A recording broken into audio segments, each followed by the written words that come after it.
Olá galera, então hoje nós vamos fazer mais um bloco de questões da saúde da mulher, beleza? Então vamos lá, nós vamos, são várias bancas distintas. Então iniciando, primeira questão, ela vai falar sobre sangramento na gravidez. Então vamos ler a questão e aí a partir daí a gente explora um pouquinho também da parte teórica, tá? Então o sangramento na gravidez pode comprometer o bem-estar materno e fetal. A perda de sangue materno reduz a capacidade de carregamento de oxigênio, o que coloca a mulher sob risco de hipovolemia, anemia, infecção e parto prematuro, além de afetar a distribuição para o feto. A incidência e o tipo de sangramento podem variar nos trimestres gestacionais. Assim, a rápida intervenção pela equipe de saúde é essencial para salvar as vidas de ambos, da mulher e de seu bebê. Da Laudermilk, esse trecho. São manifestações clínicas importantes para o diagnóstico diferencial dos distúrbios hemorrágicos gestacionais.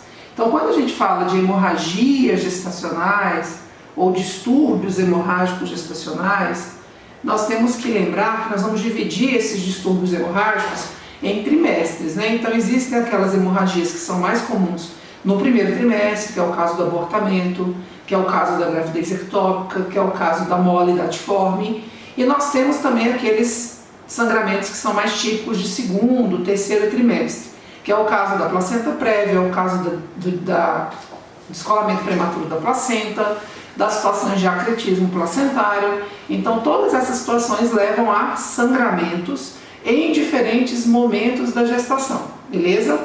Então vamos lá, primeiro item ele vai falar, ele está falando, nós vamos ter que fazer o diagnóstico diferencial. Para eu fazer o diagnóstico diferencial, eu tenho que saber um pouquinho de cada tipo de sangramento, Então ele fala na letra A maioria dos casos de gravidez ectópica tubária é diagnosticada antes da ruptura e baseada nos 3 sintomas clássicos: dor abdominal, atraso menstrual e sangramento vaginal anormal.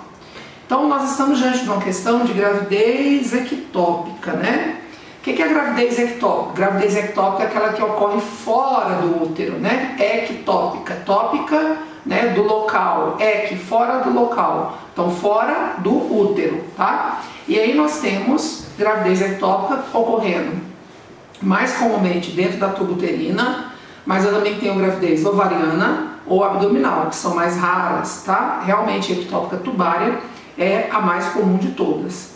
E aí ele está falando que existe a ectópica rota e a não rota, Então, claro que gravidez ectópica é uma emergência. Se a paciente romper a tuba, e ela não for rapidamente socorrida, rapidamente submetida a uma cirurgia, ela vai fazer um choque hipovolêmico certamente. Então, olha só que interessante, ele fala que a maioria dos casos de gravidez ectópica tubária é diagnosticada antes da ruptura, então antes da tuba romper, antes de virar uma ectópica rota, e é baseada nos 3 sintomas clássicos. Então a paciente chega no serviço referindo bastante dor abdominal, dizendo de fato, aí a gente faz, quando foi a última menstruação, aí ela vai dizer que a menstruação está atrasada, o que já nos faz suspeitar de uma gravidez, da possibilidade de uma gravidez. Então, geralmente, nesses casos, quando a paciente chega com que a gente tem suspeita de ectópica, a gente já faz o quê? Um beta-HCG, já solicita um beta-HCG. Por quê? Porque o beta-HCG é um exame que vai me dizer realmente se existe a gravidez, E o sangramento vaginal anormal. Então, todas essas situações aqui são dessangramentos, tá? Então, eu acho que é tranquilo, Então, são os 3 sintomas clássicos que caracterizam as gravidezes ectópicas, são dor, amenorreia e sangramento, tudo bem? Então, esse item já está correto? Já está correto. É ele a resposta da nossa questão, mas, claro que nós vamos explorar também a parte teórica dos demais itens, porque aqui é bastante importante. Olha a letra B. A letra B fala de um outro tipo de sangramento de primeiro trimestre. Sangramento relativo a abortamento. No diagnóstico diferencial dos tipos de abortamento espontâneo, a ameaça de aborto se caracteriza por manchas de sangue Cólicas uterinas moderadas podem ocorrer e colo uterino dilatado. Galera, é uma ameaça de aborto. Então, tem mancha de sangue? Tem mancha de sangue, tá? Então, com certeza, o sangramento é algo que vai ser comum aqui em todos os problemas que a gente vai ver aqui no decorrer dos itens. Cólica uterina moderada podem ocorrer? Até pode, mas geralmente as cólicas são mais leves, então são cólicas de leve a moderadas. Mas elas podem ocorrer? Podem. Essa palavra pode, eu sempre falo, é algo que deixa o item bem aberto, assim, a possibilidade desse item ser verdade é gigante quando a gente tem a palavra pode. Então, cólicas uterinas moderadas podem ocorrer? Podem. Agora, o colo está dilatado na ameaça de aborto? Não. Tá? Então, quando a gente fala de abortamento, existe ameaça de aborto, existe o abortamento em curso, existe o aborto incompleto, existe o aborto infectado, existe o ovo cego, que é a gravidez anembrionada. Então, nós temos uma imensa, vamos dizer, classificação dos tipos de aborto. Na ameaça de aborto, o colo ainda está fechado. Tanto que nesse caso, a gente faz ecografia, paciente, e aí geralmente orienta que ela use um ultragestan, que é uma medicação progestogênica, que vai ajudar ela a diminuir esses espasmos musculares uterinos, e aí, consequentemente, isso vai, geralmente melhorar o quadro. O repouso é algo que vem sendo bem discutido atualmente, da necessidade ou não desse repouso, tá? Então, tem algumas bibliografias, alguns estudos novos que falam que o repouso ele não é tão importante mais. Se tiver que realmente ocorrer esse abortamento, ele vai ocorrer. Claro que a gente vai suspender a atividade sexual da paciente nesse período. Por quê? Porque a atividade sexual com sangramento ela não pode acontecer. Tá? Então tem alguns cuidados que a gente vai orientar. Então o que está errado aqui nesse item é isso, a gente não tem ainda dilatação do colo, o colo ainda está fechado. Está sangrando? Tá. Tem cólica? Tem. Mas o colo está dilatado? Não, o colo está fechado. Porque se esse colo estiver dilatado, aí já não é mais uma ameaça de aborto, aí é um aborto em curso, ok? Então um abortamento em curso. Existe também um aborto incompleto, que é quando a paciente perde e fica resto. Tem o aborto completo, que ela aborta e sai todo o material intrauterino. Tem o aborto incompleto, que geralmente eu preciso fazer ou a MIL, que é a aspiração manual intrauterina, que é com aquela seringa de vácuo, ou eu vou ter que fazer uma curetagem, ok? Então existem essas possibilidades todas. Nos abortos infectados, geralmente, além de retirar o material, o conteúdo intrauterino, a gente ainda tem que fazer antibiótico-terapia, tá? Por conta da infecção. Tudo bem? Bem, então, item B discutido, Vamos ao C. Dentre as manifestações clínicas da mola, então nós temos outra síndrome hemorrágica aqui de primeiro trimestre, mola edatiforme. No início da gravidez, o útero de cerca de 50% das mulheres afetadas é significativamente menor do que o esperado para a idade gestacional. O que está errado nesse item? O menor. Na verdade, o útero ele é maior do que o esperado. Por quê? O que é uma mola? A mola é o que a gente chama de doença do trofoblasto. É uma proliferação do trofoblasto. Em outras palavras, é um câncer, entre aspas, do trofoblasto, certo? Então, tanto que as pacientes que têm mola edatiforme, elas são submetidas a quimioterapia com metrotexate, para poder destruir esse tecido trofoblástico que se prolifera de maneira desenfreada, vamos dizer assim. Tudo bem? Então, se eu tenho um tecido trofoblástico proliferado, isso vai promover um aumento do tamanho da cavidade uterina e não uma redução. Tudo bem? E na letra D, os sintomas clássicos de placenta prévia incluem sangramento vaginal, dor abdominal, sensibilidade uterina e contrações. A dor é localizada sobre uma região uterina ou difusa com abdômen tábua. Então aqui ele está misturando dois outros sangramentos que geralmente ocorrem no terceiro trimestre, que é o PP, que é a placenta prévia, e o DPP, que é o descolamento prematuro da placenta. Então são duas coisas distintas, tá?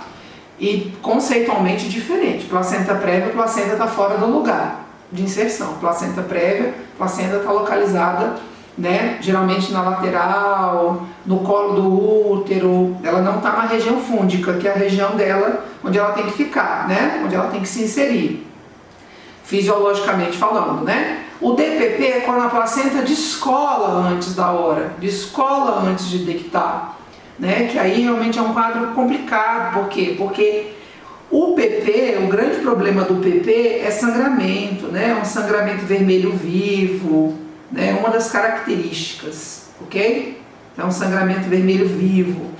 Lá no DPP, geralmente, quando tem um sangramento, ou o sangramento fica oculto, não, né? A gente não visualiza, ou quando ele visualiza, ele já é um vermelho escuro, tá? A outra coisa que diferencia no PP é que o PP, ele não vai, geralmente ele não dói, tá? Então ele não é doloroso. O problema aqui é sangrar, não é doer, tá? Então os quadros de placenta prévia é não doloroso. Na placenta, no descolamento prematuro de placenta, dói muito. Por quê? Porque quando a placenta descola, o útero faz assim, contrai, né, para poder tentar parar aquele sangramento no local de inserção da placenta.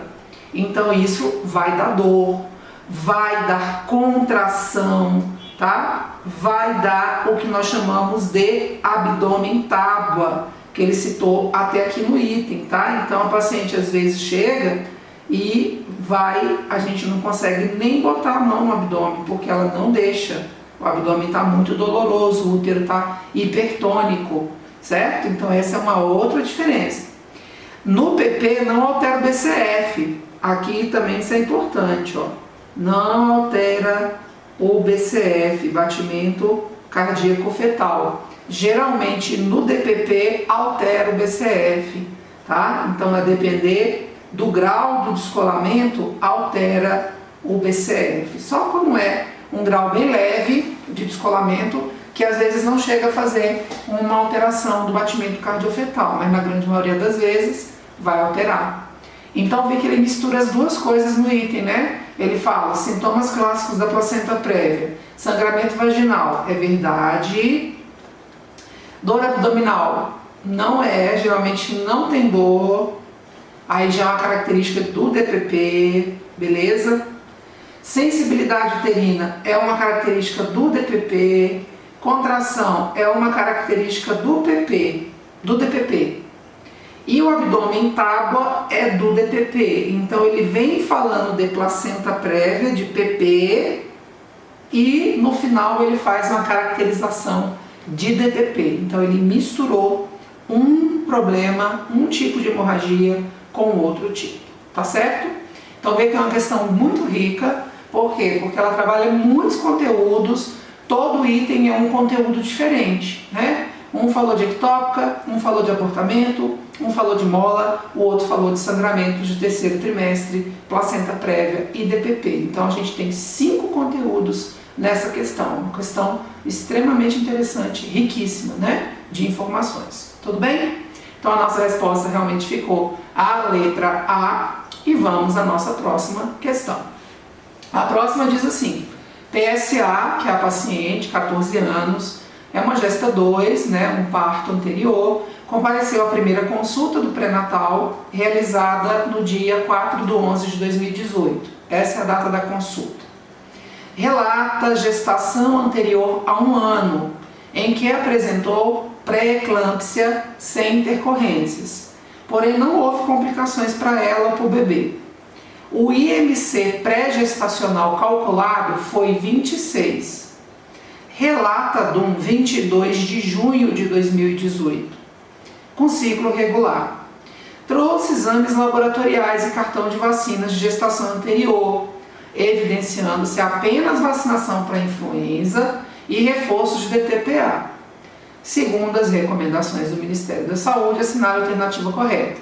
Então, questão de pré-natal também bem rica, né? A gente tem uma série de coisas aqui, vacina, DUM, IMC, falando que ela teve um histórico de pré-eclâmpsia. Então, a gente tem um monte de coisas aqui nessa questão também, tá? Vamos aos itens, né? Para ver o que ele vai pedir aqui para nós. A gestante não pode ser acompanhada no pré-natal de baixo risco de atenção primária, uma vez que apresenta idade inferior a 15 anos e história anterior de pré-eclâmpsia. Isso por si só faz com que essa paciente tenha que ser encaminhada ao pré-natal de alto risco? Sim ou não? Não, tá? Então não há a questão que ele fala dos limites de idade, né? Então, porque ela tem, né, no caso ela tem 14 anos, então menos que 15, mais que 35. Não, se você for lá no caderno de atenção básica 32, ele fala que essas são condições que podem ser acompanhadas no pré-natal de baixo risco. Aliás, toda gravidez tem que ser acompanhada no pré-natal de baixo risco. E caso a paciente tenha uma classificação de risco que precise de encaminhamento, eu não posso desvincular ela do baixo. Ela vai ficar vinculada no baixo risco e vai fazer as consultas que forem necessárias lá no alto risco também. Tá bom? Então eu quero que isso fique muito claro. Por quê? Porque tem muita gente que pensa, o paciente foi para o alto risco, ela ficou largada do baixo risco. Não, ela tem que ficar vinculada ao baixo risco. Ela não pode desvincular do baixo risco de maneira alguma. Só que ela vai ter consultas extras lá no pré-natal do alto risco. A maioria dos serviços abandona a paciente no baixo risco. Ok? Então vamos lá. Esse item está errado, né? Por quê? Porque o simples fato dela ter essa idade inferior a 15 anos e dela ter histórico de pré-eclâmpsia não são características que definam risco para encaminhamento ao pré-natal de alto risco imediatamente, tá bom? Claro que se ela depois evoluir, né, para algum problema aí ao longo aí da gravidez, aí a gente pode até encaminhar. Toda consulta precisamos reclassificar essa paciente com relação ao risco. Todas as consultas a gente tem que fazer classificação de risco. Por quê? Porque na consulta anterior ela pode ser uma paciente de risco habitual e na próxima consulta, de repente, ela já está mostrando sinais que ela vai evoluir para uma paciente de alto risco. Ela abre um quadro de diabetes, ela pode fazer realmente um quadro de pré-eclâmpsia, já que ela tem um histórico prévio, mas até o momento nada impede, ela tem uma história, não tem nada falando que neste momento ela está fazendo novamente um quadro de pré-eclâmpsia. Tudo bem? Então, fechou. A partir da classificação inicial do IMC da gestante, a recomendação de ganho de peso semanal médio no segundo e no terceiro trimestre é de 400 gramas. Olha que doideira. Ó, o IMC é de 26, beleza? IMC, a gente lembra que é o quê? É o peso sobre a estatura elevado ao quadrado. Nós sabemos que, de fato, menos de 18 é baixo peso, mas até 25 a gente considera como normal, não é isso? Aí, entre 25 a 30, a gente classifica isso aqui como um sobrepeso. E a partir de 30 já é caracterização de obesidade, tá? Menos que 18 é uma paciente baixo peso. Tá, aí olha só, ela é uma paciente de classificação IMC 26, 26 está dentro do sobrepeso. Essa paciente ela pode ganhar no segundo e no terceiro trimestre 400 gramas semanalmente. É um pouco muito, né? Quase meio quilo por semana, tá? Se eu considerar que o segundo e o terceiro trimestre, o segundo trimestre é a partir de 14 semanas. 14 semanas até eu fechar o terceiro trimestre, imagine que ela, 40 semanas, 40, né, 18, nós temos, perdão, 14, né, 40, 14, nós temos aí o quê? Nós temos aí, né, 14ª semana até a 40ª semana, certo? Nós temos quantas semanas aqui? Tem muitas, né? A gente tem o quê? Tem 26 semanas. Se ela ganhar 400 gramas por semana, essa gestante vai virar uma obesa mórbida, né? Ó, 4 vezes 6, 24, vão 2, 4 vezes 2, 8, 10. Então, aqui vai dar o quê? Vai dar mais ou menos 10.400 gramas, que equivale ao quê? A 10 quilos.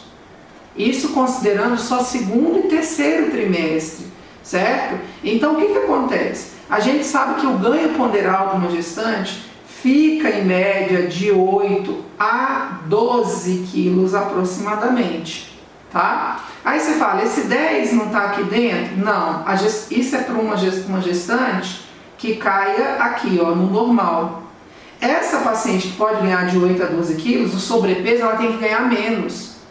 Então, por isso, esse item também está errado. Por quê? Porque o ganho de peso para uma gestante que tem o IMC de 26, que ela já está com sobrepeso, ele não vai poder ser dessa maneira aqui, de 400 gramas, vai ter que ser menos. Por quê? Porque senão, considerando aqui, né, isso aqui é o ganho de peso dela. Imagina, né, mais o bebê, mais a placenta, mais o líquido amniótico. Então, imagina quanto que vai dar no total disso aqui. Ela ganhando 10 quilos por semana, mais o bebê, mais a placenta, mais o líquido, vai dar 20 quilos no final, né? O bebê 3 quilos, a placenta, mais aí, dependendo do tamanho da placenta, dá mais de meio quilo, mais líquido amniótico, então vai dar 15 quilos, né? Pelo menos, é muito peso, tá? Então esse item também está errado. A gestante, vamos ao terceiro, a gestante precisa ser novamente vacinada para DTPA, apesar de já ter sido vacinada na gestação anterior. O que falou aqui no item? Olha só, diz que ela trouxe cartão de vacina, tem vacina para influenza, trouxe da gravidez anterior, tá? E ela já tinha feito na gravidez anterior um reforço de DTPA. DTPA, ela pega difteria, tétano, mais a coqueluche acelular, Bordetella pertussis acelular. Essa vacina, ela entrou no calendário vacinal da gestante e ela vem com a recomendação de ser feita em todas as gestações, tá? Por quê? Porque ela tem um nível de anticorpos de curta duração. Então, apesar de ela ter tido a gravidez no ano anterior, a DTPA, ela está indicada para ser realizada em todas as gestações. Então, esse item, a gestante precisa ser novamente vacinada para DTPA, apesar de já ter sido vacinada na gestação anterior? Precisa. Por quê? Porque a DTPA, ela precisa ser feita em todas as gestações, independente do tempo, tá? Entre uma e outra, o intervalo interpartal, tá bom? Então, item está correto. E o quarto e último item. Com a idade gestacional que se encontra, já pode ser aprazada a vacina para hepatite B? Olha só, pessoal. Por que ele está falando da vacina da hepatite B? Porque a vacina da hepatite B é uma outra vacina que também está indicada no pré-natal, se a paciente não tiver feito essa vacina previamente, tá? Ela trouxe o cartão de vacina dela anterior e só tinha influenza, gripe e reforço de DTPA. Não mencionava histórico de imunização para hepatite. Então, se você não tem o registro de imunização para hepatite, você tem que fazer a vacina. São 3 doses. Aí, olha só, com a idade gestacional que se encontra, qual é a idade gestacional que ela se encontra? Você tem que calcular, tá? Mas, enfim, eu vou fazer o cálculo só para você lembrar como é que calcula. Por quê? Porque já pode ser aprazada a vacina para hepatite B? Pode, a vacina da hepatite B ela não tem nenhuma restrição mais de idade gestacional. Existia essa restrição anteriormente? Existia. A gente só podia fazer vacina de hepatite B depois ali no segundo trimestre em diante, né? Depois ali da 14ª semana de gestação. Isso caiu há muito tempo já. Então esse item vai estar correto. Mas eu quero saber se você sabe calcular qual que é a idade gestacional dessa paciente, né? Então, o que é idade gestacional? É da DUM, da data da última menstruação, até o dia que ela vem lá para o nosso consultório, tá? Para consulta. Quando foi a DUM dela? Então, ó, a DUM foi 22 de junho de 2018. 22/6/2018. Quando foi a consulta? A consulta foi 4/11/2018. Então, nós vamos ter que calcular qual que é esse período aqui, né? Entre a última menstruação e a data da consulta que ela foi lá no serviço, tá bom? Olha só, como é que calcula? Fácil, né? Junho tem 30 dias, né? Então, começa no dia 22. 22 até chegar no 30, são 8 dias em junho. Julho são quantos dias? 31. Julho, 31. Agosto, 31. Setembro, 30. Outubro, 31. E novembro, 4.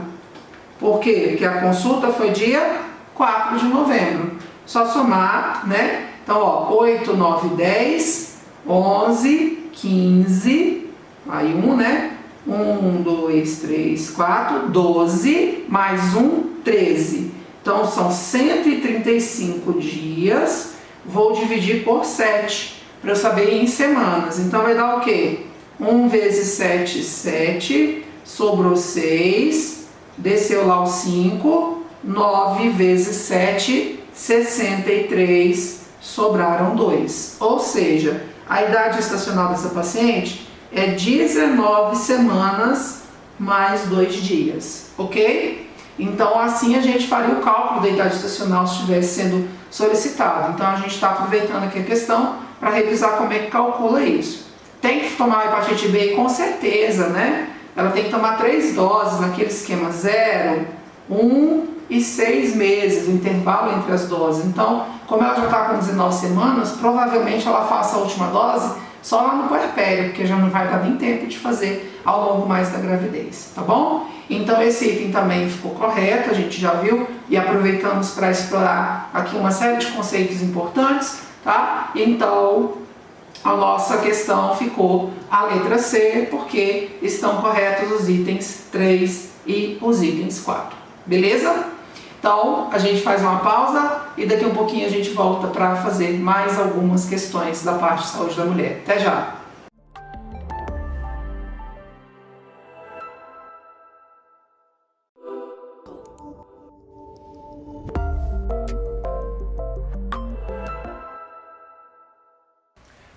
Fala galera, professor Igor Ximenes na área. Estamos aqui hoje para gravar uma aula muito bacana, muito legal, para falar um pouquinho de um tema que eu adoro, tá? Que já fizemos algumas aulas sobre isso um tempinho atrás, sobre epidemiologia. Galera, epidemiologia eu costumo dizer que é a base do estudo sobre a saúde, né? Tudo que a gente sabe sobre a saúde hoje vem através da epidemiologia, através de estudos, de doenças, de números, de testes, por exemplo, tentativa e erro. Tudo que a gente faz dentro da saúde vem através da epidemiologia, galera. Então, a epidemiologia, eu costumo dizer que é a base da nossa saúde, né? Se os estudos forem bem feitos, se a gente tiver condições de desenvolver os estudos de forma adequada, de forma tranquila, a gente consegue ter grande evolução dentro do âmbito da saúde. Então, a gente tem que ter total ciência, total controle sobre essas temáticas, essa temática que envolve, né, um assunto tão importante quanto a nossa saúde. Beleza? Vamos começar aqui. Primeira questãozinha para a gente começar a desenvolver nosso assunto, nossa temática. Vamos esquentar um pouquinho aqui, que eu costumo dizer que a primeira questão é um esquenta. Beleza? Vamos lá. Primeira questãozinha, o Ministério da Saúde anunciou recentemente o fim do surto de febre amarela no país. Segundo a pasta, desde junho não há registro de novos casos. Ao todo, foram 777 casos e 261 mortes em dezembro de 2006 e agosto de 2007. Isso segundo o portal G1, do dia 6/9/2017, essa matéria. A febre amarela é uma doença febril aguda, não contagiosa, de curta duração, de no máximo 12 dias, que apresenta alta morbidade e letalidade.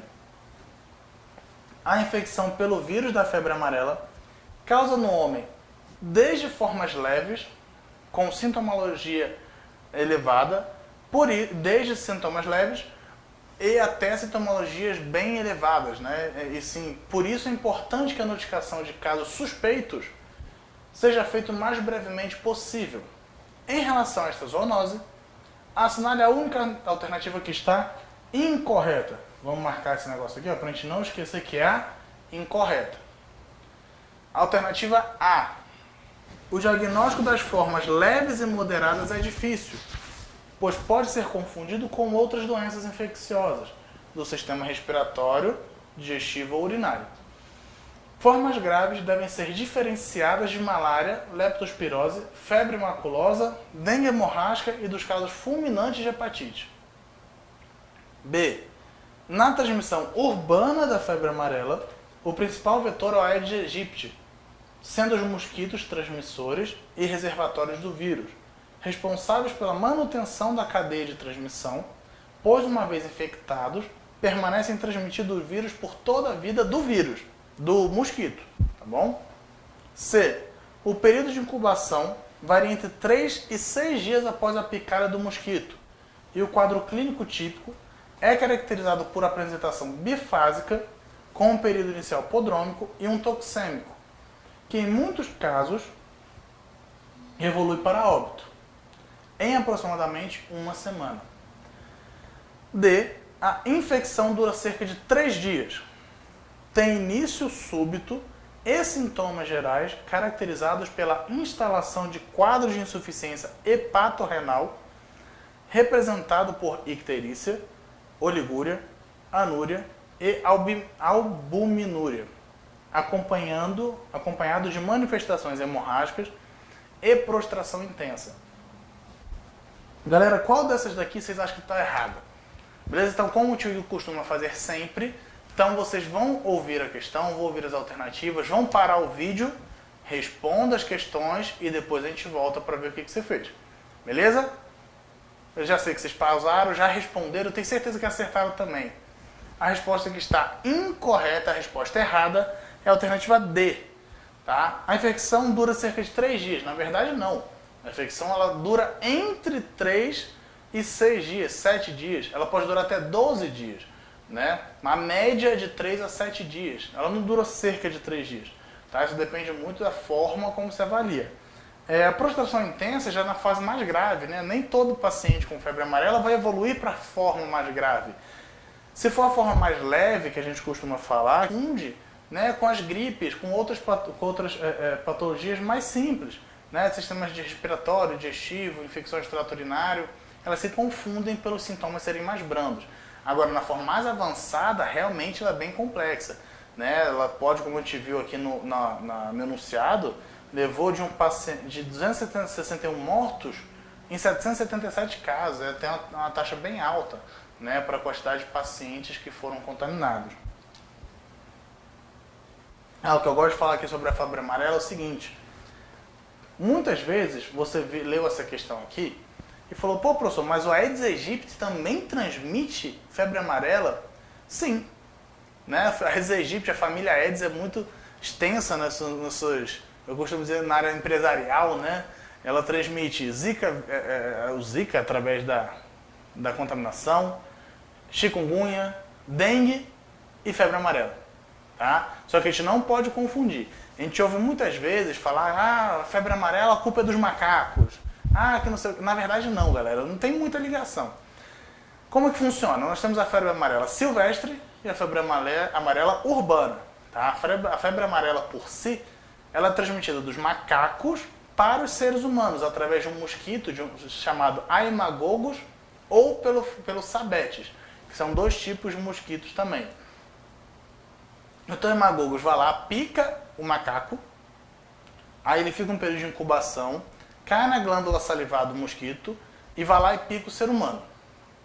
Aí o ser humano desenvolve a febre amarela silvestre, por quê? Veio direto da parte silvestre para a urbana.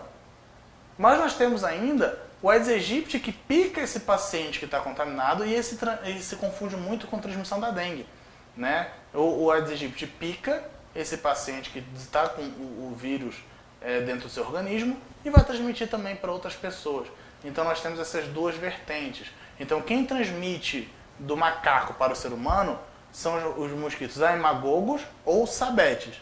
E quem transmite na parte urbana de uma pessoa para outra é o Aedes aegypti. A gente não pode confundir isso aí e achar que é tudo Aedes aegypti não, como diz aqui. Tá? Por isso que ele fala na transmissão urbana da febre amarela. Próxima questãozinha aqui, mamãozinho com açúcar. A incidência e a prevalência são as diferentes formas de medir a ocorrência de doenças na população. A prevalência refere-se ao número de casos encontrados em uma população definida em um determinado ponto do tempo. O aumento da taxa de prevalência de uma doença pode ser influenciado por alguns fatores, tais como: alternativa A, maior letalidade, diminuição da incidência, imigração de casos e aumento da taxa de cura. B, menor duração, redução de casos novos, imigração de suscetíveis e melhora dos recursos diagnósticos. C, menor número de casos novos, aumento da taxa de cura, imigrações de pessoas sadias e menor duração. E D, maior duração, imigração de casos, aumento da incidência e migração de pessoas sadias. A alternativa correta aqui, eu sei que já pausaram e responderam, né? Já tô safo, vocês já aprenderam. Resposta correta aqui, alternativa D, galera. Primeira coisa, vamos entender incidência e prevalência. Incidência, taxa de casos novos num determinado período do tempo. Vamos pegar aqui o ano de 2019. Nós vamos analisar. Vamos pegar 2 anos para ficar mais fácil. 2018, 2019. Normalmente, a incidência ela avalia doenças agudas, né? A gente até consegue avaliar doenças crônicas, mas ela é muito utilizada para avaliar doenças agudas. Por exemplo, quantos casos de dengue a gente teve naquele ano? Quantos casos de dengue a gente teve no outro ano? Porque são casos novos, a pessoa não vai ver com dengue o resto da vida, né? Não é uma doença crônica não transmissível. A pessoa não vai ver com dengue o resto da vida. Ela vai ter dengue, 7, 10 dias ali, a pessoa volta ao normal, então acabou, tá? Então esses aí são casos rápidos. Mas nós temos a incidência também de casos crônicos. Por exemplo, a pessoa descobriu que é hipertensa. É um caso novo. Então, naquele ano, ele entra na taxa de incidência. Já a prevalência é o total de casos. É o acúmulo de casos no total dos anos que a gente vem seguindo. Então, por exemplo, a incidência, vamos botar aqui, de casos de hipertensão que as pessoas descobriram em 2018, que eram hipertensas, foi 50. Em 2019, 90 pessoas descobriram, estou falando bem simplesmente, tá? Que eram hipertensas. Então, até então, a prevalência de hipertensos em 2020, até então, porque não citei um ano completo, é de 140 casos. É a prevalência. Mas o que a gente conta aqui como diminuição desses casos? Óbito, a gente diminui.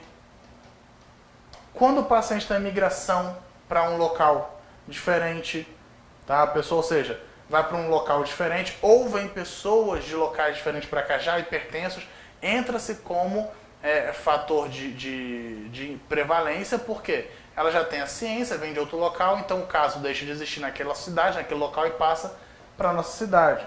Então a gente entra aqui no caso de imigração de casos. Maior duração. Claro que hipertensão não tem cura, né? Então você vai ter esse período o resto da vida. Agora, se nós temos um aumento de incidência, se por exemplo, olha só, em 2018 foram 50 pessoas que descobriram que era hipertensa, 50 casos novos. Em 2019 foram 90, quase que o dobro, né? Então aumentou a fase de incidência, vai aumentar o número da prevalência. Tá? Então a gente tem que entender isso aqui. Agora, como que a gente faria isso aqui com a dengue, por exemplo? Olha só a importância da epidemiologia que eu vou mostrar para vocês. A dengue. Em 2018 tivemos 100 casos de dengue no Brasil todo. Em 2019 tivemos 150 casos de dengue. Isso quer dizer o quê? Que os números de dengue estão aumentando, a gente não pode comparar com os outros anos. Só que a dengue não é crônica, não existe prevalência da dengue, é somente incidência. Então o que eu vou fazer? Em 2020, eu vou aumentar os recursos para maior conscientização, vou aumentar os recursos para aquela parte de prevenção, então vou aumentar recursos para diminuir esses casos. Aí ano que vem vai ser feito o estudo desse ano. Aí vamos supor que a gente aumentou em 100% os recursos, fez uma baita, enfim. Aí esse ano, 2020, ano que vem se sabe a incidência desse ano, cai para 90. Opa, quer dizer que de um ano para o outro, em 2018 para 2019 aumentou. Mas 2019 para 2020 diminuiu. Então quer dizer que os nossos gastos foram muito bem feitos e o estudo foi muito bem feito. Então isso tudo aqui é muito importante dentro da parte de epidemiologia, porque a gente consegue constatar todos os casos novos, antigos, através desses valores aqui. Se vocês entrarem no site do Ministério da Saúde, enfim, a gente consegue saber toda a prevalência do DataSUS, que a gente costuma dizer, né? Que lá no DataSUS tem todos os casos, novos, antigos, com a prevalência, tem todos os dados para você realizar qualquer tipo de pesquisa. Isso é muito legal e é muito importante. Próxima questão. A epidemiologia foi definida como o estudo da distribuição e dos determinantes de estados ou eventos relacionados à saúde, em populações específicas, e sua aplicação na prevenção e no controle dos problemas de saúde, de acordo com Bonita, Bighole e Kelston, 2010, o termo determinantes, entre aspas, refere-se à vigilância dos casos, observação e análise das situações de agravo à saúde quanto ao tempo, pessoa, lugares e grupos de indivíduos afetados. Relacionado a isso tudo, vamos ver as alternativas que são corretas. A. Vigilância dos casos, observação e análise das situações de agravo à saúde quanto ao tempo, pessoas, lugares e grupos de indivíduos afetados. B. Fatores que afetam o estado de saúde, dentre os quais os fatores biológicos, químicos, físicos, sociais, culturais, econômicos, genéticos e comportamentais. C. Doenças, causas de óbito, hábitos comportamentais, aspectos positivos em saúde, reações a medidas preventivas, utilização e ofertas de serviços de saúde. D. Indivíduos com características específicas como, por exemplo, crianças menores de 5 anos e as ações de promoção, proteção e restauração à saúde. Ou seja, eles querem, essa questão aqui, ela quer que eu descreva para vocês o que seria basicamente os determinantes. Tá? A gente pode dizer que os determinantes são determinantes de saúde, que a gente utiliza muito no termo de vigilância em saúde. Então, os determinantes de saúde são todos os determinantes, são todos os fatores que podem levar o paciente a ter saúde ou a ter doença. Né? E tanto que ele deixa bem claro aqui que essa análise das situações ela vai ser agravada ou melhorada de acordo com o tempo, pessoas, lugares e grupos de indivíduos afetados. Então, dentre essas alternativas aqui, A, B, C e D, qual dessas alternativas me diz quais fatores podem ser considerados como determinantes? Quais fatores podem afetar o estado de saúde de uma pessoa, né? Então, primeiro, dentre a parte de determinantes, vamos ver a resposta correta aqui. Alternativa B, galera. E por quê? Vamos ler aqui de novo. Fatores que afetam o estado de saúde. Dentre os quais os fatores biológicos, químicos, físicos, sociais, culturais, econômicos, genéticos e comportamentais. Esses fatores são primordiais e são basicamente os determinantes de saúde que nós temos. Como, por exemplo, não se sabe ao certo de onde o Covid, né, a patologia Covid surgiu. Né, não se tem certeza de como ela surgiu, mas se tem uma teoria, né, de que veio da alimentação de alguns animais lá na Ásia, lá na China especificamente. Isso vem através da cultura. Que aqui nós não temos essa cultura de alimentação desses tipos de animais, até porque nós não temos aqui os mesmos animais que estão sendo ditos na teoria. A partir daí a gente entende o seguinte, que o meio cultural pode influenciar diretamente na saúde da pessoa, né? Como, por exemplo, os índios têm a cultura, por exemplo, algumas tribos, né, de colocar uma tala de palha com um monte de formiga, aquelas grandonas, para morder o braço da pessoa para ver se ela aguenta a dor, enfim. Isso é cultural, mas pode trazer danos sérios à pessoa. Então a cultura pode afetar diretamente a saúde da pessoa. Comportamentais, nós temos várias questões como, por exemplo, uso de bebida alcoólica em excesso, fumo, drogas, então são comportamentais. Então a gente entende que todos esses fatores aqui podem afetar a sua saúde, tá? Ou positivamente ou negativamente, depende como você vai ser utilizado. E todos esses fatores são os determinantes de saúde que nós temos. Tá? Então, essa questão aqui é muito amarrada na letra B. Próxima questão. Desde fevereiro de 2018, o vírus do sarampo está em circulação nos estados de Roraima e do Amazonas. E em julho do mesmo ano, o Rio Grande do Sul confirmou 5 casos da doença.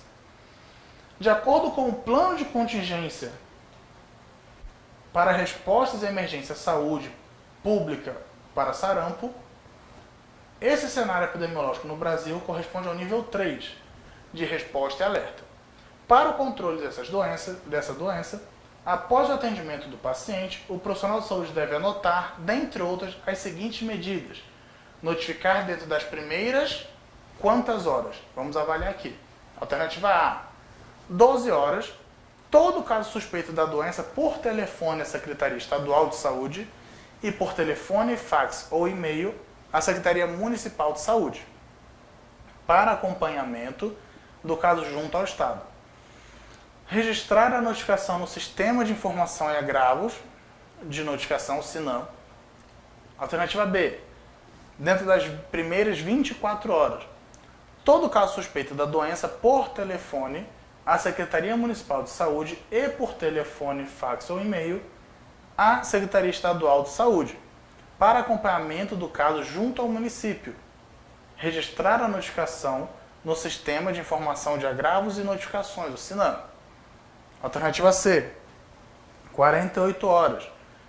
Todo caso suspeito da doença por telefone à Secretaria Estadual de Saúde e por telefone, fax ou e-mail à Secretaria Municipal de Saúde, para acompanhamento do caso junto ao Estado.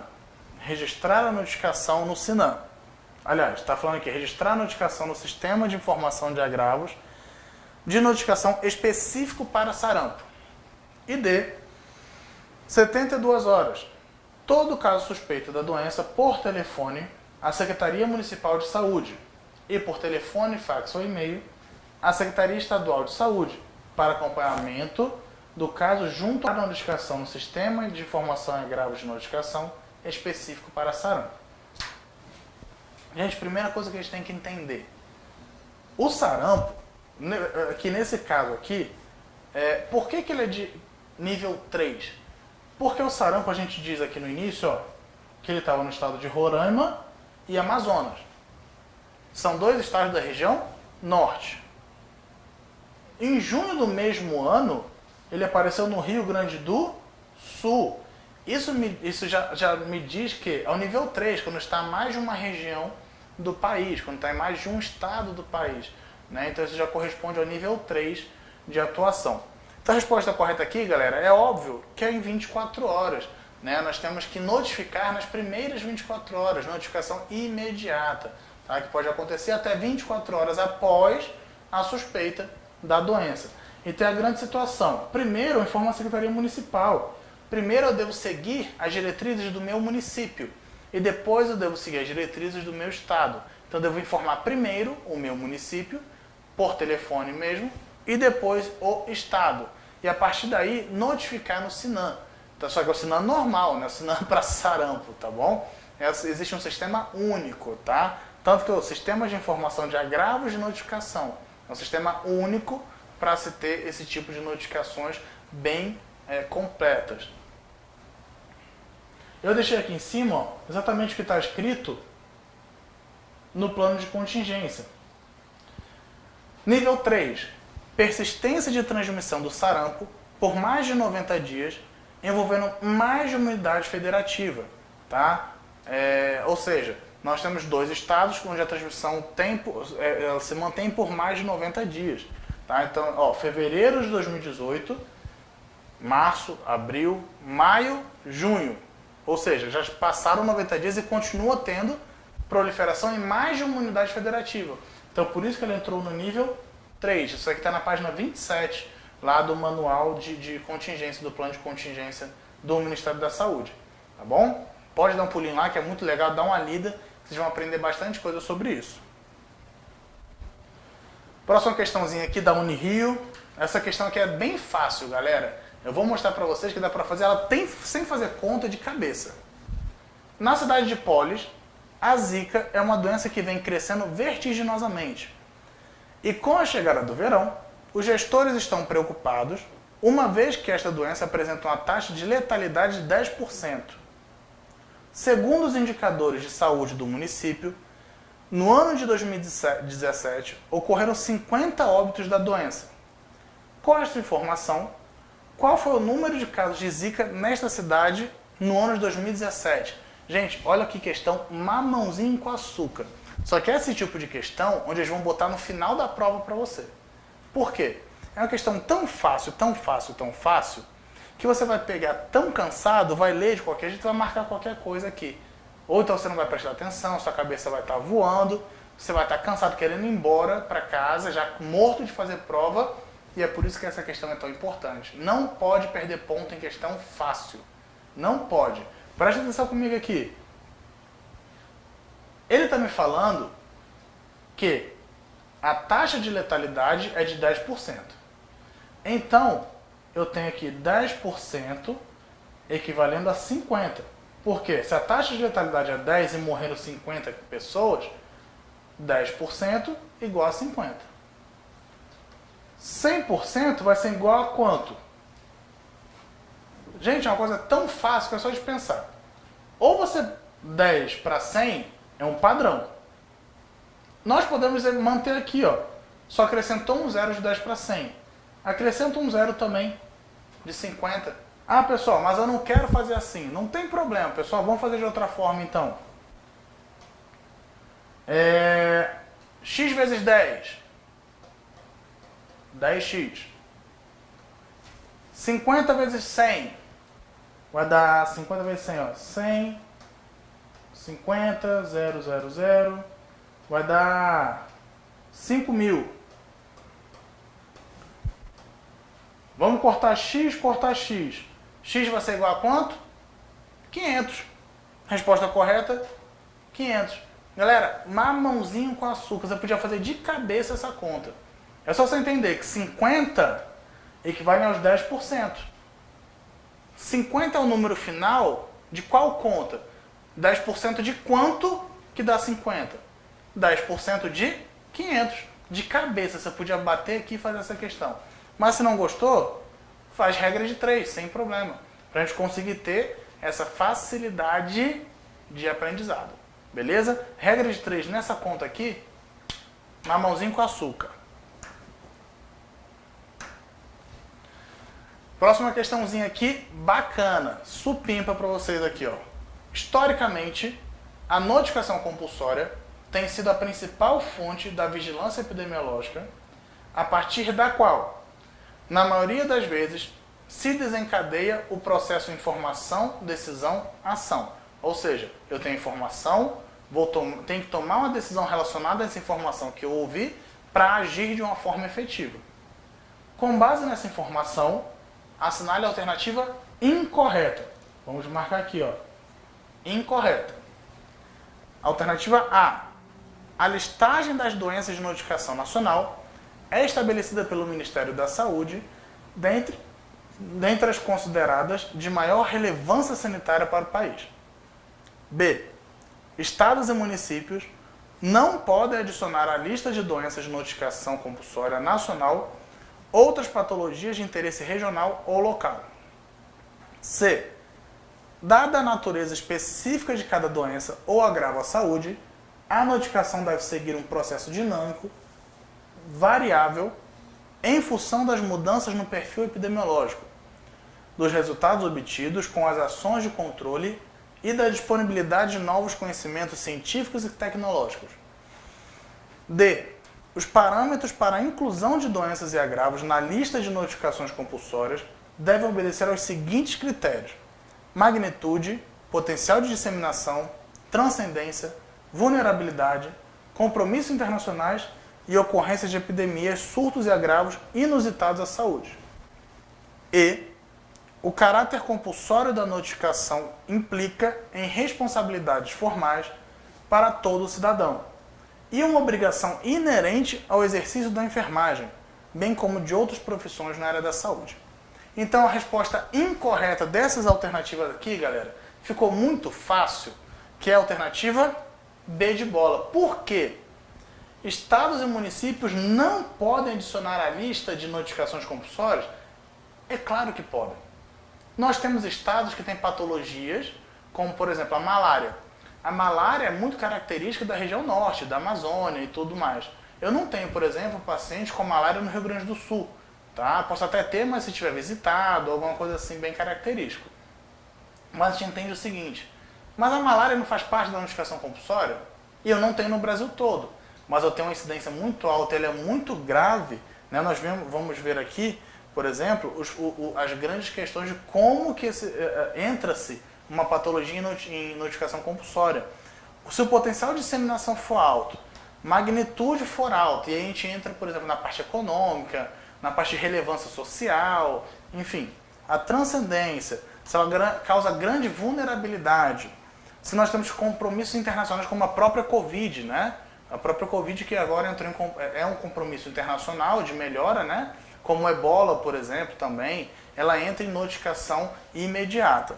E emergência, epidemias e surtos de grande relevância dentro de um local, de um estado, de um país, enfim. Isso tudo faz com que uma patologia possa entrar em uma notificação compulsória.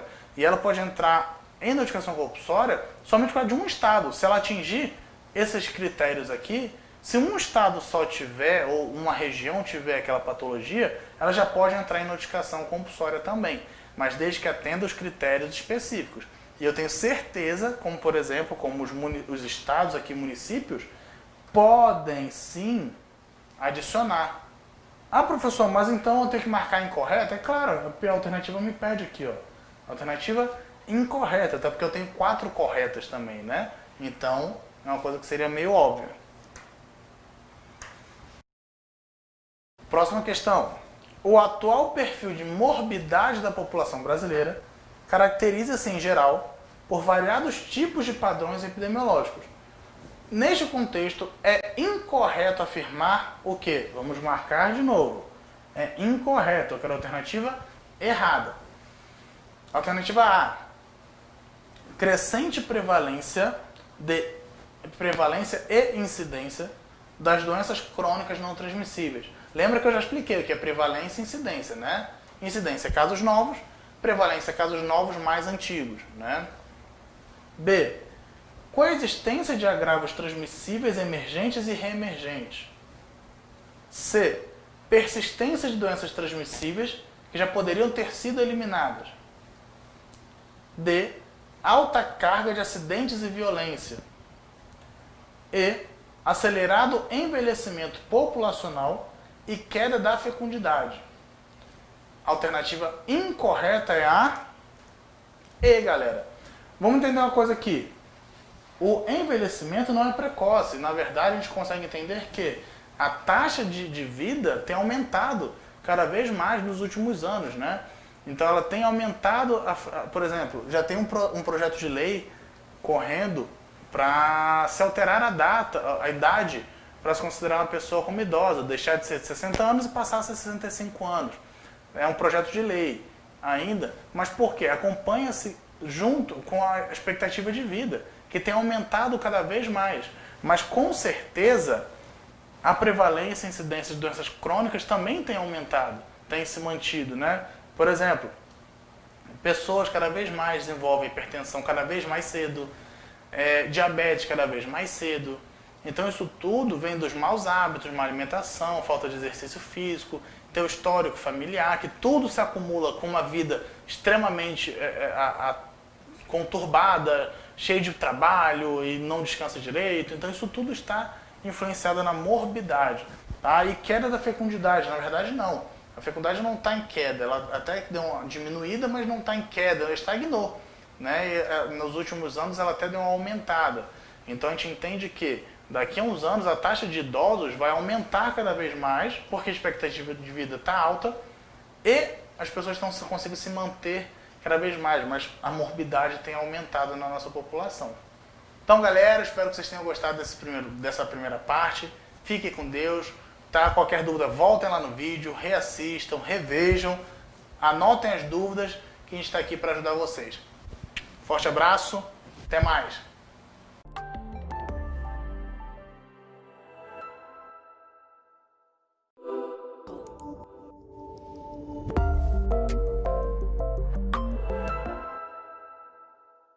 Olá pessoal, tudo bem? Vamos começar uma nova questão. Um homem de 72 anos procurou o hospital com queixa de intensa falta de ar. Ele refere ter abandonado seu tratamento para a doença pulmonar obstrutiva crônica há 6 meses e que mantém seu hábito tabagista, fumando cerca de 40 maços por ano. Ao exame físico, o enfermeiro identificou frequência respiratória de 37 respirações por minuto. Nossa, ele está muito taquipneico, galera. Frequência cardíaca de 120 batimentos por minuto, ele está muito taquicárdico também, muito, certo? Respiração com lábios franzidos, assumindo uma posição de 3 pontos e utilizando musculatura acessória para respirar. Porque na DPOC, pessoal, você tem uma obstrução crônica, né, por secreções, se for bronquite crônica, ou você tem os pulmões ficando cada vez mais enrijecidos se for enfisema pulmonar, tá? Então, tanto na bronquite crônica quanto no enfisema pulmonar, com o passar dos anos, esse paciente vai desenvolvendo cada vez mais dificuldade de respirar de forma normal. Ele vai tendo dificuldade de puxar o ar para dentro porque esse ar não circula adequadamente dentro das estruturas pulmonares, que são brônquios maiores, brônquios menores e alvéolos, tá? Mas entre bronquite crônica e enfisema pulmonar, enfisema ainda é pior, tá? Porque o enfisema pulmonar é a destruição da base dos alvéolos, né? Causada pelo cigarro. E conforme os alvéolos vão sendo destruídos com o passar dos anos, esses pulmões vão perdendo a sua complacência e vão ficando duros, feito uma pedra. Geralmente, os pacientes com enfisema pulmonar já em fase muito avançada, quando eles são entubados do tubo, eles só saem para, Deus me livre, o caixão, tá? É geralmente assim. Pacientes com enfisema pulmonar em fase terminal, quando são entubados, eles são entubados mesmo para morrer. Infelizmente é assim. Já a bronquite crônica, ela também vai causando um certo estrago no decorrer dos anos, vai.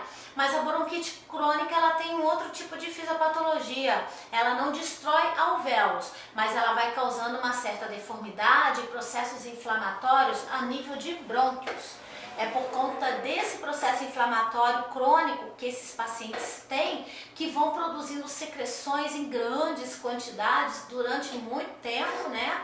Que pode ter fases de melhora, fases de piora, mas de qualquer maneira essas secreções, elas sempre estarão presentes na vida desses pacientes, seja em maior ou menor quantidade, dependendo do período, tá? Mas de qualquer maneira esses brônquios, eles têm uma reação inflamatória, né, crônica, tá? Por conta do fumo do tabaco, nesses pacientes geneticamente comprovados. Então, a bronquite pulmonar, ela vai atingir brônquios e o enfisema alvéolos, beleza? De qualquer forma, para um paciente chegar com uma frequência respiratória de 37 respirações por minuto e uma frequência cardíaca de 120 batimentos por minuto, é porque ele já está realmente numa fase aguda da doença em que ele diminuiu bastante a sua oxigenação. tá? Por isso ele puxa dessa respiração com rapidez, porque é um reflexo do organismo puxar oxigênio quando as células têm pouco oxigênio. O organismo reage tentando puxar com rapidez oxigênio do ar atmosférico e o coração reage batendo rápido para tentar compensar a respiração que também está rápida. Afinal, nós temos o sistema cardiorrespiratório, então eles vão num compasso semelhante. Mesmo fisiologicamente normal ou patologicamente falando, eles entram em compassos paralelos, tá? Se você tem aumento de respiração, você tem uma taquicardia associada.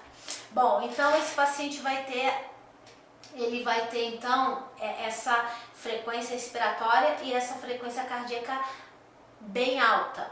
Avalie as assertivas abaixo e assinale o item correto acerca da fisiopatologia, manifestações clínicas e tratamentos da doença pulmonar obstrutiva crônica. Vamos lá. Letra A. As anormalidades das trocas gasosas decorrentes da DPOC fazem com que os pacientes frequentemente apresentem hipoxemia e hipocapnia. Não, está errado. Vamos lá.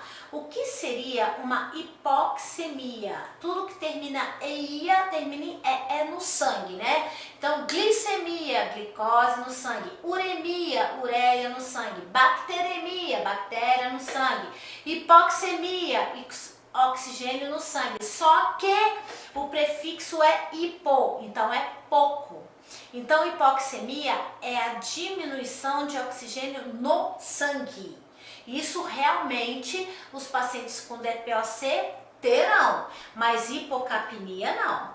Hipocapnia é a diminuição de gás carbônico no sangue. Isso eles não têm, eles têm o inverso.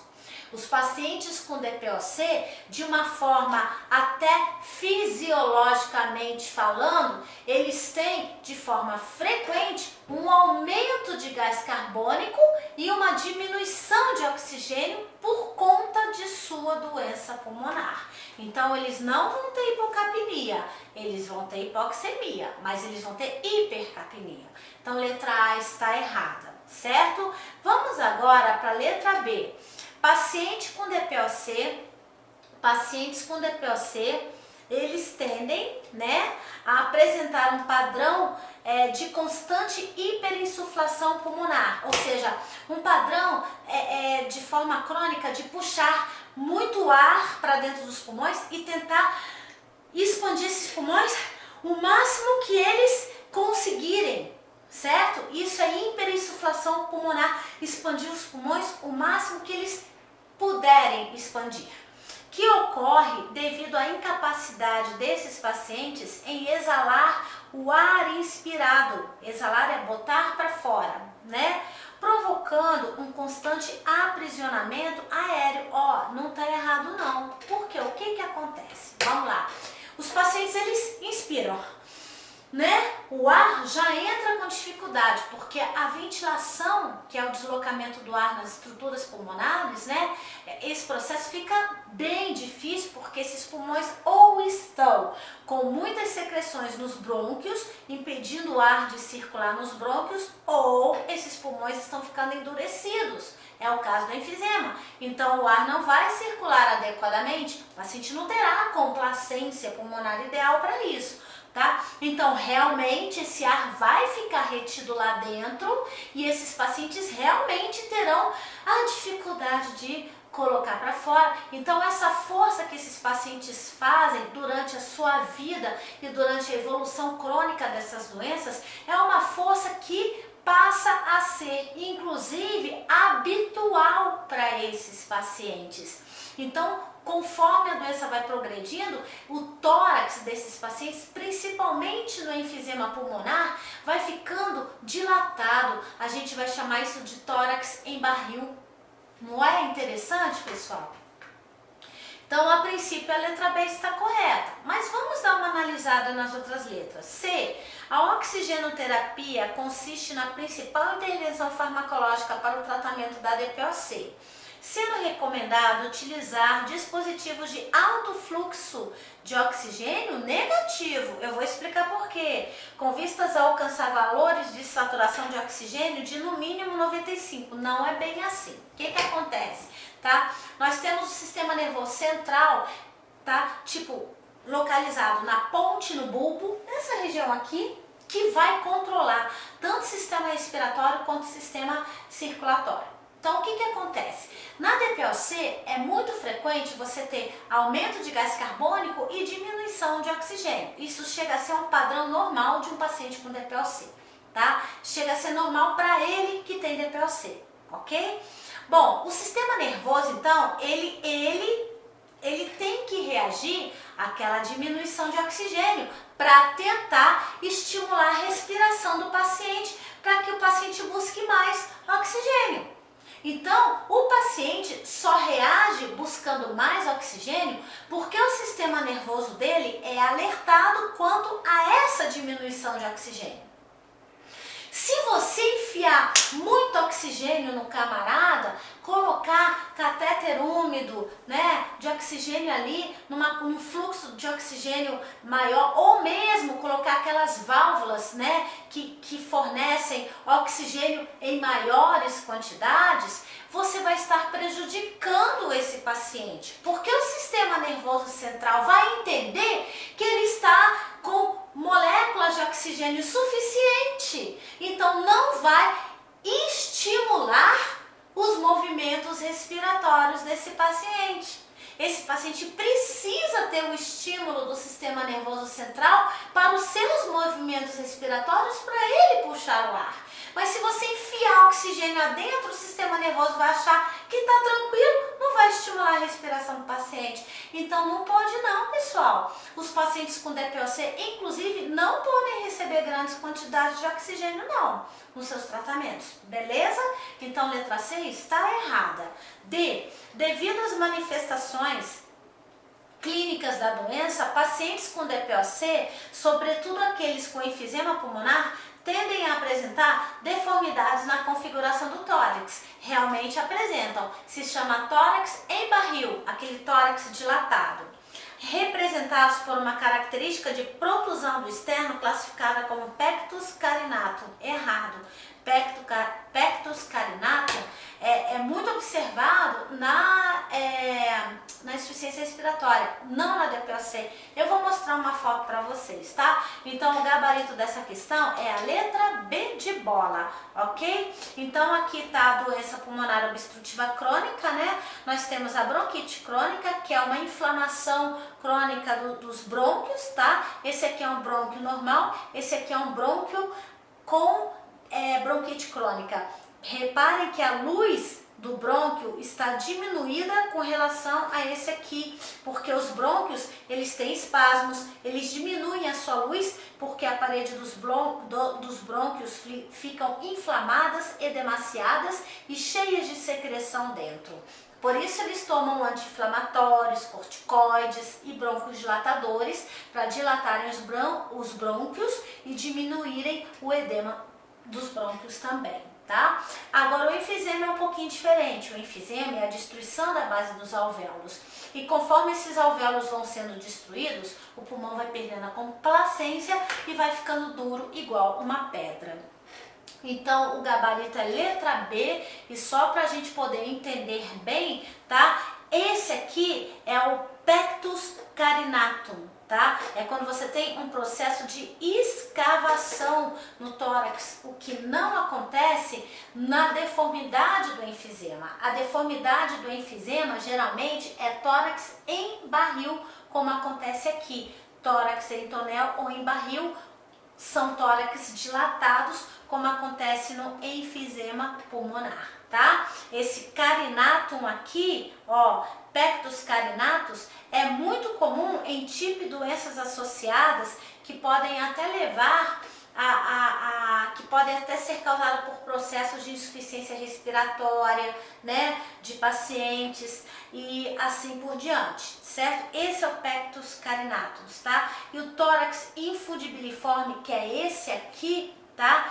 percussão, escavatum, raquitismo, pode dar com alteração hereditária, de absorção, de metabolismo do cálcio, deformidades ósseas, etc e tal. Mas então a deformidade do enfisema é essa aqui, ok? Tórax em barril.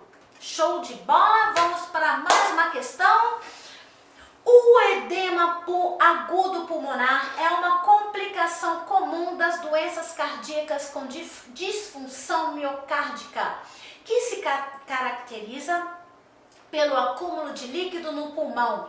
Diante desse quadro dramático, o enfermeiro deve estar atento para as manifestações clínicas que são caracterizadas por... Galera, a manifestação do edema agudo de pulmão é clássica, tá? Olha só esse desenho que eu vou fazer aqui, que vocês podem levar para toda a prova de concurso. Olha que maneiro esse desenho aqui. Esses aqui são os pulmões, eu não sei desenhar direito, mas finge que isso é um pulmão, tá? Aqui é o coração, nós temos átrio direito, átrio esquerdo, ventrículo direito, ventrículo esquerdo, né? Aí olha que legal, tá? E esse aqui é o corpo humano, esse boneco horroroso. Então, o ventrículo esquerdo impulsiona sangue com oxigênio para o organismo, tá? Através da artéria aorta e suas ramificações. O corpo devolve o sangue com gás carbônico para o átrio direito, que bombeia para o ventrículo direito e através das artérias pulmonares leva o sangue com gás carbônico para oxigenar. Isso mesmo, eu falei artéria pulmonar, é a única exceção de artéria que leva sangue com gás carbônico, porque as artérias elas partem do coração. E quando o ventrículo direito impulsiona para o pulmão, ele tem que impulsionar por um vaso que parte. Quem parte? A artéria. Então a artéria vai partir levando sangue com gás carbônico. Ocorrerá então a hematose, né? O sangue oxigenado retorna para o coração através das veias pulmonares, porque só as veias retornam para o coração, dessa vez com oxigênio, tá? Então, exceção de artéria que leva gás carbônico é a artéria pulmonar. A exceção de veia que leva sangue oxigenado é a veia pulmonar, beleza? Aí começa tudo de novo. Esse átrio esquerdo com sangue oxigenado bombeia para o ventrículo esquerdo, que bombeia para o corpo, que devolve para o átrio direito sangue com gás carbônico, que bombeia para o ventrículo direito, que bombeia para o pulmão, oxigena e tudo novamente vai começar.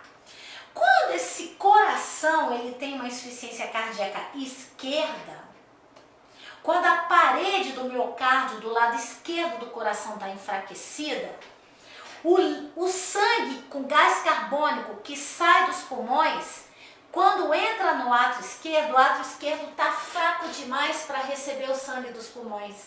Ele está com uma insuficiência cardíaca esquerda. O que vai acontecer? O sangue vai refluir para dentro dos pulmões, inundando esses pulmões, causando o famoso edema agudo pulmonar de origem cardiogênica. Então, o edema agudo pulmonar de origem cardiogênica é causado por insuficiência cardíaca esquerda. Olha que legal, tá? Então, quais são os sinais e sintomas desse edema pulmonar? O sangue que o pulmão envia para o átrio esquerdo, que deveria enviar para o ventrículo esquerdo, retorna para os pulmões, porque o lado esquerdo do coração não consegue receber o sangue, está fraco demais para receber esse sangue. Então, quando esse sangue retorna para os pulmões, ele inunda esses pulmões. Ele encharca brônquios, bronquíolos, alvéolos, impedindo o quê?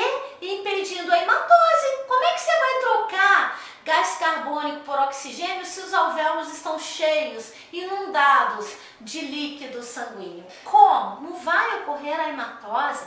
Então esse paciente ele vai entrar num estado de angústia, que vai ser uma angústia de evolução, uma angústia crescente. Esse paciente vai ter angústia respiratória, um olhar no infinito, um desespero e uma fome de ar. A ponto dele pegar em você assim no seu jaleco e querer te puxar, como se ele estivesse morrendo afogado na praia, como ele estivesse se afogando na praia, mas ele não está na praia, só que ele está se afogando no seu próprio sangue. A sensação é a mesma de estar morrendo afogado na praia, ele não consegue respirar porque o seu pulmão está encharcado. Então agora vamos identificar esses sinais e sintomas clássicos aqui nas opções, tá? Ansiedade, o paciente terá sim, e muita, ele terá aquele olhar no infinito, aquele olhar de desespero, aquela fome de ar. Agitação, dispneia, cianose, tosse com expectoração rósea e espumosa, sim. Por que ele vai tossir com expectoração rósea e espumosa? Porque quando esse sangue é extravasado dentro dos brônquios eu terei oxigênio, que eu terei inspirado, né? A reação do oxigênio com o sangue, qual é? É borbulhar. Vocês já pegaram água oxigenada e jogaram em cima de uma ferida que está sangrando? O que acontece? Borbulha, porque o oxigênio, quando entra em contato com o sangue, borbulha. Então o cara vai ter extravasamento de sangue nos brônquios, mas ele também terá oxigênio, então vai borbulhar. Então esse cara vai expectorar sangue espumoso e rosa, porque serão raias de sangue, mais a espuma do contato do oxigênio com o sangue. Então isso aqui está corretíssimo, certo? Ok? A cianose será assim, sempre o último sinal e sintoma de uma evolução de uma doença respiratória. Sempre o último, mas ele terá cianose sim, já com a evolução do quadro, beleza? A princípio a letra A para mim está completa, mas vamos ver a letra B. Dispneia ele terá. A hipotensão arterial, ele também terá esse reflexo de hipotensão. Por quê? Se o sangue dele vai extravasar para dentro dos pulmões, significa que não está indo para o sistema, né? Então ele pode evoluir com hipotensão arterial. Mas a poliúria não tem absolutamente nada a ver com o edema agudo de pulmão. A poliúria é um aumento de produção de urina pelos rins. O que isso tem a ver com edema pulmonar? Até muito pelo contrário. Se o cara vai evoluir com hipotensão arterial, como é que ele vai ter poliúria? Se não vai chegar sangue adequadamente para o rim filtrar. Então, nada a ver, letra B já está errada, só de botar essa poliúria, tá bom? A turgência jugular, o edema de membros inferiores ele também não terá, e a cianose ele vai ter. A turgência jugular, geralmente os pacientes têm quando eles têm uma obstrução circulatória torácica, de forma que o sangue acumulado na região torácica vai distender a jugular. É muito comum você observar isso, por exemplo, em pneumotórax hipertensivo, né? Que quando cai uma questão disso, a gente pode conversar sobre a fisiopatologia do pneumotórax, tamponamento cardíaco. São muito comuns pneumotórax e tamponamento cardíaco evoluir com turgência de jugular. C. Cefaleia pulsátil não tem nada a ver com isso, hiperglicemia não tem nada a ver com isso, hipertensão arterial. O cara só terá hipertensão arterial caso ele tenha insuficiência cardíaca, ele terá hipertensão arterial.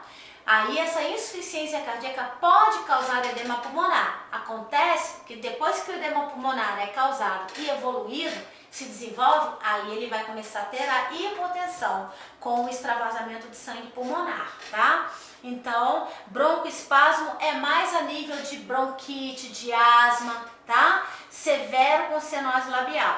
Agitação psicomotora súbita, cianose central, sudorese ele pode ter. Ataque-pneia também. Saída de secreção amarela pelas narinas, nada a ver. Ele terá saída de secreção rosa pela boca, tá? Então, gabarito vai ser a letra A. Deixa eu só ilustrar. Aqui é uma ilustração de edema pulmonar, aonde os alvéolos ficam cheios de líquido, ou seja, esse líquido extravasado nos alvéolos não irá permitir a troca gasosa. Gabarito letra A.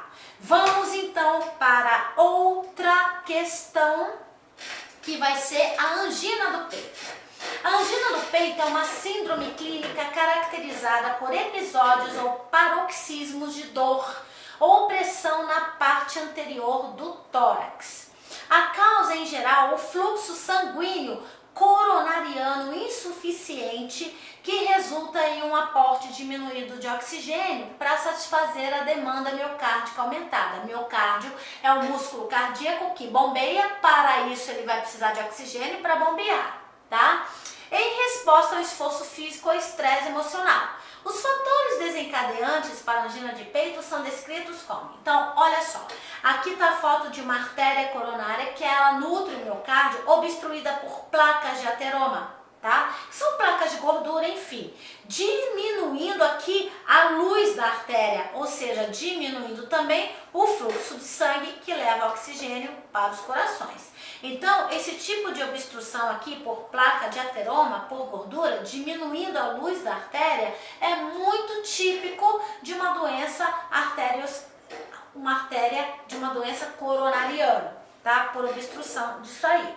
Acontece que quando você tem a diminuição de oxigênio para o miocárdio, mas essa diminuição não chega a causar necrose, você vai ter uma angina do peito. Mas quando essa obstrução é bem maior que isso aqui, obstrui mais da metade da artéria coronária, e essa diminuição de oxigênio causa necrose, que não tem cura, necrose é destruição, aí você não terá mais uma angina, você terá um infarto, tá? Então, enquanto você não tem necrose no miocárdio, você tem uma diminuição de oxigenação, e essa diminuição de oxigenação causa uma dor, mas sem necrose. Quando você mede esforços para diminuir a causa da dor, você consegue diminuir. Vou dar um exemplo, tá? O cara já tem uma obstrução parcial da coronária, aí ele se expõe ao frio, aí o frio faz vasoconstrição, aí diminui ainda mais, né, a passagem de sangue pela coronária, aí o cara vai sentir dor cardíaca, porque vai chegar menos oxigênio do que já chega, aí ele se aquece, aí as artérias dilatam, como ele não tem necrose, a dor passa.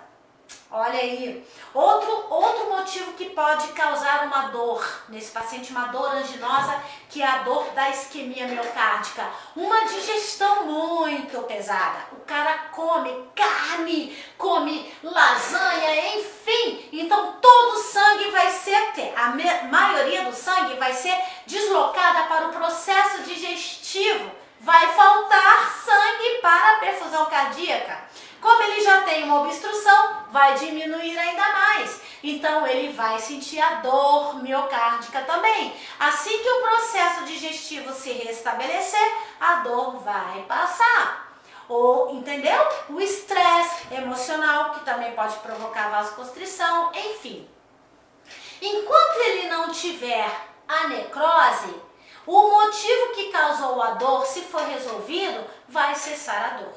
Uma medicação muito legal é utilizada nesses casos é a nitroglicerina, principalmente a sublingual. A nitroglicerina ela faz uma vasodilatação das artérias coronárias, ela melhora o aporte de oxigênio para o miocárdio e faz a dor diminuir. O que não resolve no infarto, porque no infarto você tem uma obstrução tão grande que você evolui com necrose e a necrose não tem cura. Então aquela área necrosada, mesmo que você dê nitroglicerina para o paciente, a nitroglicerina vai resolver a dor nas áreas com isquemia ao redor da área necrosada, mas na necrose não resolverá. Então a dor não passará com nitroglicerina na área que foi afetada. Mas por que você dá nitroglicerina no infarto? Para diminuir a dor nas áreas ao redor e para evitar a necrose aonde ainda não há. Beleza? Outra observação que eu tenho a fazer para vocês é que o nome da doença é angina do peito, mas o sintoma é dor anginosa. E a dor anginosa é a dor da diminuição de oxigênio no miocárdio. Então, tanto a angina do peito quanto o infarto terão dor anginosa.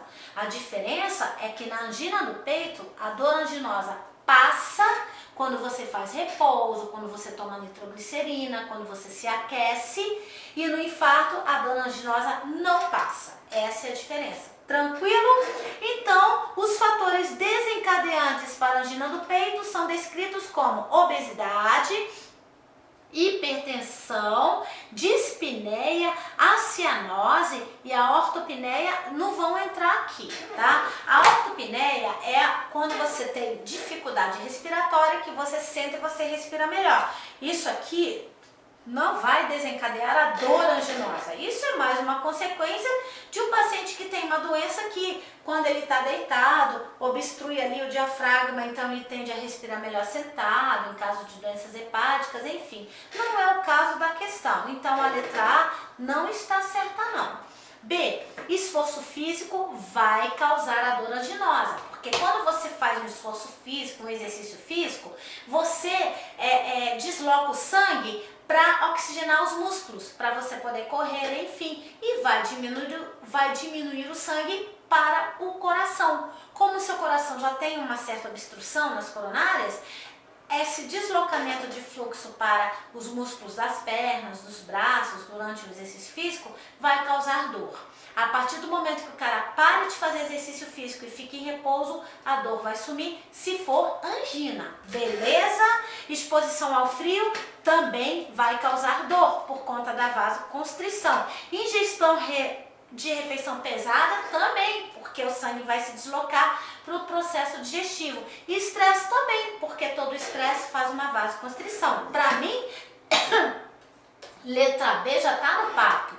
Tá? Esforço físico, sim. O problema da obesidade é que a obesidade, tá? Ela causa problemas cardíacos. Ela é a causa indireta de uma angina lá na frente, tá? Mas ela não é a causa direta da dor anginosa. O estresse a cianose é uma complicação e a ortopneia nada a ver. Hipertensão é a causa que pode levar a angina.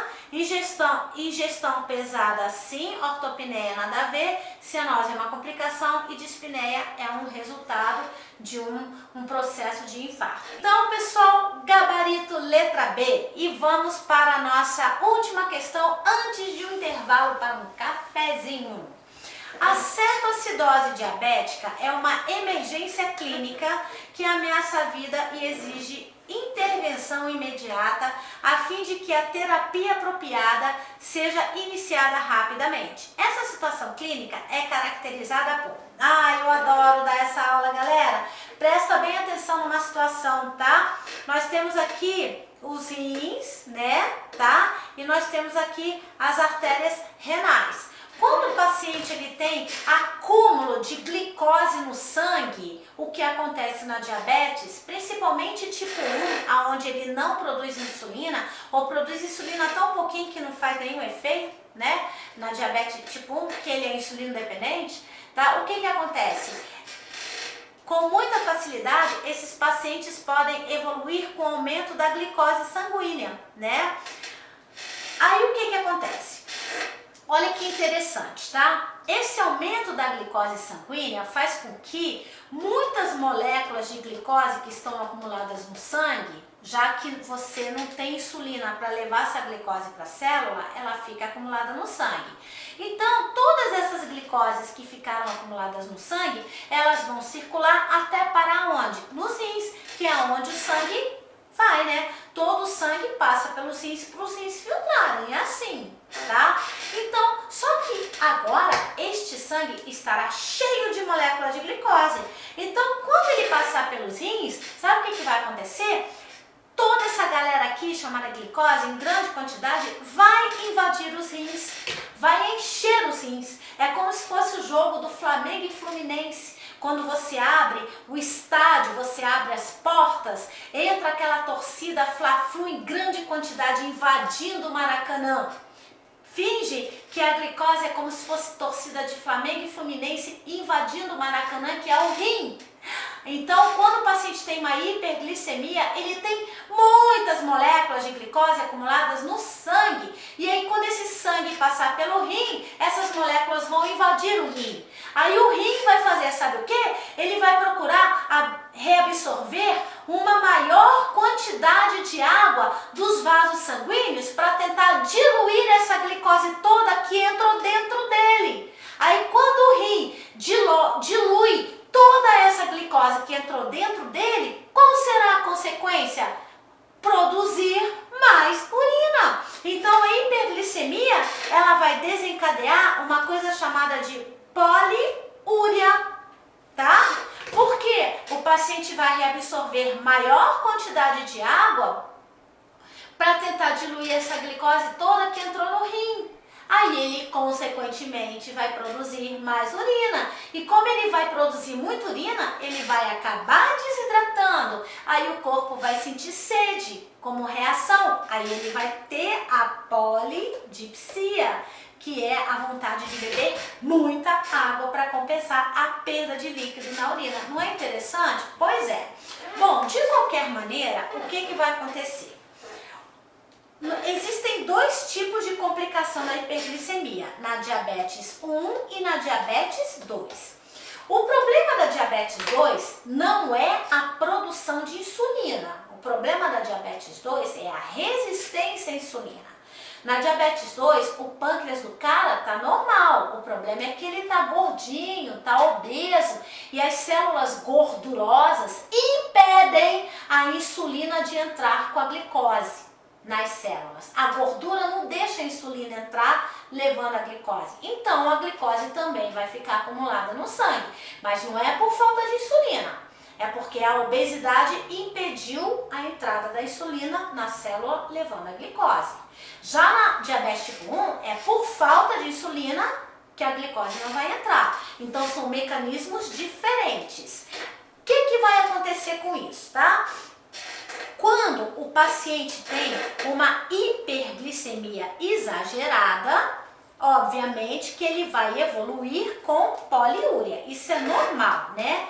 Hiperglicemia leva a poliúria. Poliúria, tá? Por conta dessa diluição do açúcar e produção de maior quantidade de urina.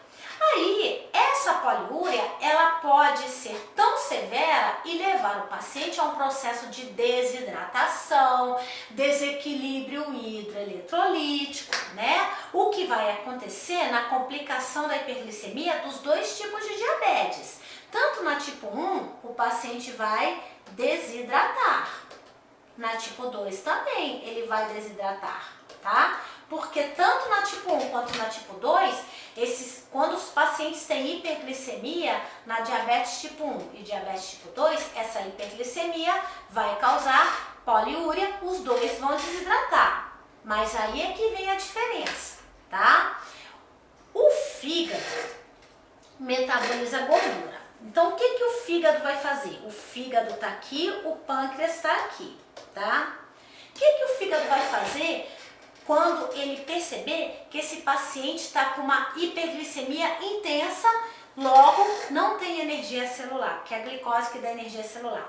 O fígado vai falar assim: pâncreas, você não está vendo aí que a glicose da Cíntia, da professora Cíntia, está acumulada no sangue? Libera insulina, pâncreas. Aí o pâncreas fala: eu não libero porque eu não produzo. Aí o fígado: ih, lascou, então eu vou ter que quebrar gordura como fonte de energia de reserva, já que você não produz insulina, pâncreas. E é o que o fígado vai fazer. Ele vai quebrar gordura, né, como fonte de energia de reserva, energia secundária, na ausência da glicose. O problema é que a gordura libera corpos cetônicos no seu metabolismo.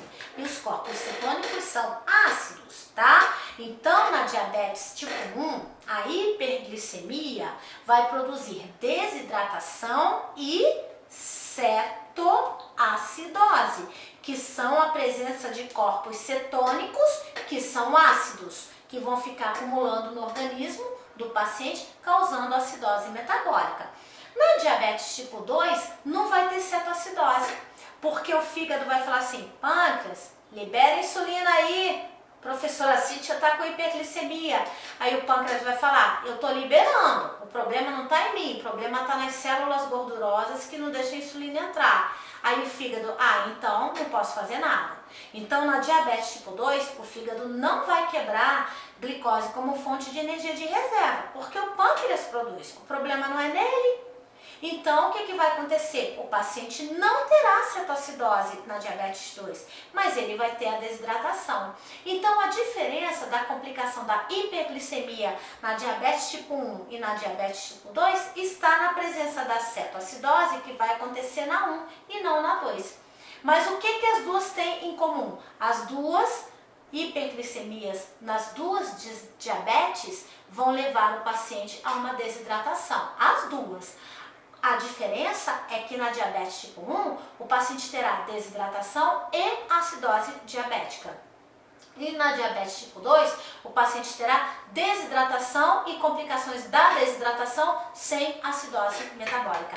Show de bola? E agora a gente vai vir responder a questão, tá? Então, cetoacidose diabética é uma emergência clínica que ameaça a vida e exige intervenção imediata. Ok? A terapia apropriada seja indicada rapidamente. Essa situação clínica é caracterizada por hiperglicemia, correto?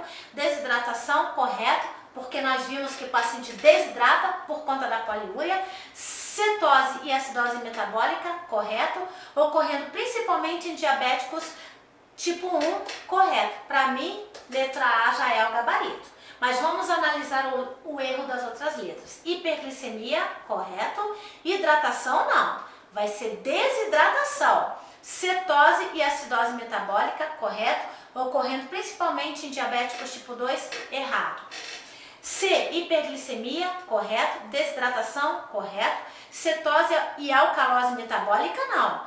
É cetose e acidose metabólica. E também não ocorre em diabéticos tipo 2. Letra D, hipoglicemia, errado, é hiper. Então, só restou a letra A, tá? Ok, agora sim, vamos dar aquele intervalo para o próximo bloco.